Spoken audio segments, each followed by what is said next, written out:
একটা মেয়ে খাস পর্দা করে কলেজে যাবে, স্বাধীনতা নাই। স্যার ম্যাডাম ওকে টিটকারি করবে, সরাসরি না বললেও ইনিয়ে বিনিয়ে এমন কথা বলবে যে ওর মনটা ভেঙে যাবে। পরীক্ষার হলে যাবে, ওকে নিকাব খুলতে বাধ্য করবে। কেন বোরখা পরে আসছো? তুমি কি জঙ্গি নাকি? বোরখার নিচে কি আছে? একজন যুবক ছেলে দাঁড়িয়ে রাখবে, স্বাধীনতা পায় না। টাকনুর উপরে কাপড় পরবে, ইসলামী লেবাস পরবে, সবাই তাকে সন্দেহের দৃষ্টিতে দেখে। এসবের পরেও যদি আমাদের বুঝতে অসুবিধা হয় যে এখন এই পুরো সমাজটা অন্য কোনো শক্তি দ্বারা নিয়ন্ত্রিত, তাহলে আমরা আসলে বোকার স্বর্গে বাস করছি। এতটুকু ইন্টেলেক্ট আমাদের থাকা উচিত, যেটা এমনি এমনি হচ্ছে না, কোনো না কোনো শক্তি এটাকে নিয়ন্ত্রণ ঠিকই করছে। যারা চায় না যে আমরা ইমান নিয়ে বেঁচে থাকি এবং ইসলামের খিলাফা আবারও কায়েমের চেষ্টা করি, এটা তারা চায় না। তো ধর্মীয় স্বাধীনতার ব্যাপারটা দেখেন, আমরা এখানে পরাধীন আপাতত।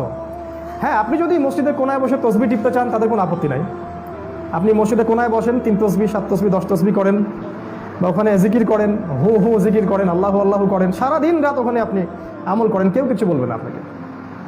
যখনই আপনি বলবেন যে সুদ হারাম, সুদ ভিত্তিক অর্থনীতি বাদ দিতে হবে এবং ইসলামী অর্থনীতি কায়েম করতে হবে, তখন তারা আপনার কলার চেপে ধরবে।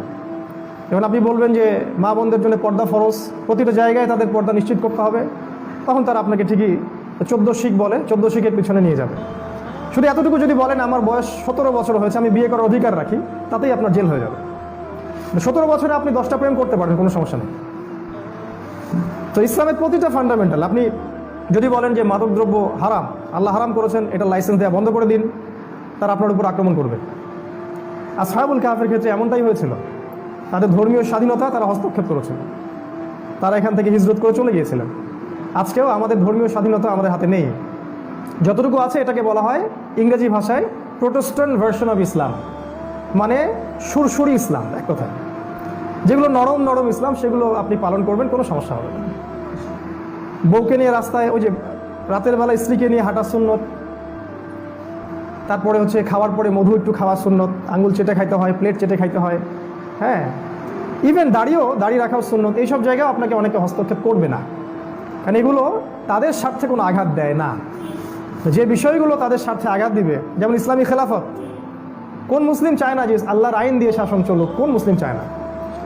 সবাই চায়, শুধু সেকুলার মুসলিমরা বাদ দিয়ে। যাদের ভিতরে সত্যিকারের ঈমান আছে, তারা এটা চায় যে আল্লাহ পাকের বিধানগুলো আল্লাহ পাকের জমিনে কায়েম হোক।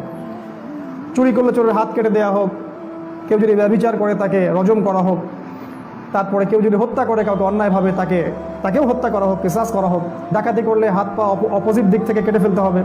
জিনার শাস্তি 80টা বেত্রাঘাত, 100টা বেত্রাঘাত। মদ পান করলে 80টা বেত্রাঘাত। অনেক আইন আছে, আপনারা ওটা জানেন অনেকেই। তো কে না চায় যে ইসলামী খেলাফা বাস্তবায়িত থাক, যেটা আজকে থেকে 100 বছর আগে